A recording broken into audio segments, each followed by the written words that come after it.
absolutely and totally in support of the Black Lives Matter movement. I think it's not just recently. George Floyd is the last straw that, by the grace of God, will break the camel's back. The camel of racism, the camel of discrimination against black people, the camel of unfairness, the camel of white privilege, because it is a fact and it is real.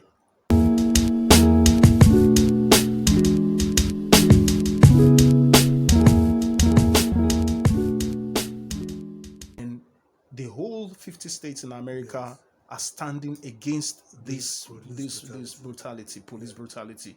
And even during the protest, people are still being killed. George Floyd, Black Lives Matter. What's your own take about this? I am absolutely and totally in support of the Black Lives Matter movement. I think it's not just recently. George Floyd is the last straw that, by the grace of God, will break the camel's back.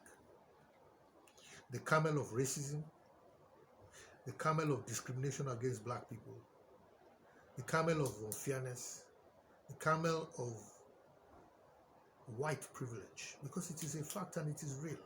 I've been traveling to the US, to UK since I was pretty young for holidays. I've never directly felt racism, probably because of where I went and how I conducted myself, and probably because I was just lucky. Because there are people who are as so innocent and that have suffered and died. It is not recent. It has been happening for over years, for years. The white dominant population in the US actually trained their children to be contemptuous of black children. And I think that's where the problem is. Nobody is born to hate anybody.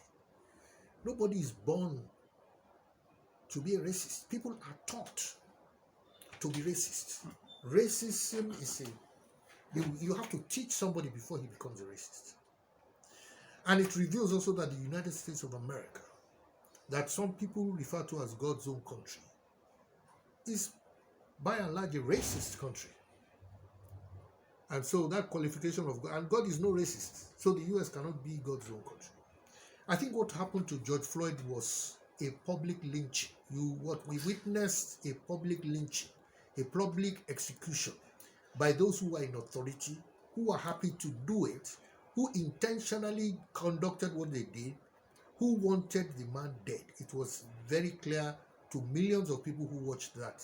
You cannot put your knee on a man's neck for 8 minutes because of what? There's only one outcome, and it's the death of that man. So for me, it is a very, very sad case of police brutality. But the funny thing about the US is that you could see the results. The riots in the streets, the protests. Both white and black were there. Ab initio. But the more important thing is that it was a new generation. The generation before, who would put their hands behind their back and say they won't do it again, I'll be a good boy. This generation, the younger generation, is not going to take it. If America does not change, I'm sorry, I love America. It's a lovely country and they've done very well in several respects. But if they don't deal with the issue of racism and eradicate it totally from their country, that country, I am sorry, will burn down irretrievably from within. And they won't need any terrorists, And it is the people who will burn it down are the white supremacists. So we'll have to check it. But we've had a history of racism against Africans. Africans have been dehumanized in Africa. Slavery itself, you have to dehumanize a person before you carry him as a slave. You must think of somebody less than human before you take him as slave. So in the first place, the invitation to Africans in the US was dehumanized. Then it took them so long before they stopped slavery. They had to fight a war to stop slavery. And after fighting that war, before they could even vote. So up till the 60s, Africans were treated less than human. So what happened to George Floyd is just the last straw. It was the icing, I wouldn't like to call it icing on the cake. It was the real last straw that broke the camel's back. And I expect Africa to rethink its position on America. It should rethink its responses on America. It should rethink its responses towards Europe and the Arab countries too, because quite frankly, Africans are suffering worse, or at least as much of the same, in Arab countries. Where even slave trade is even still predominant. All these Saudi Arabia and all these Arab countries where you have black people there.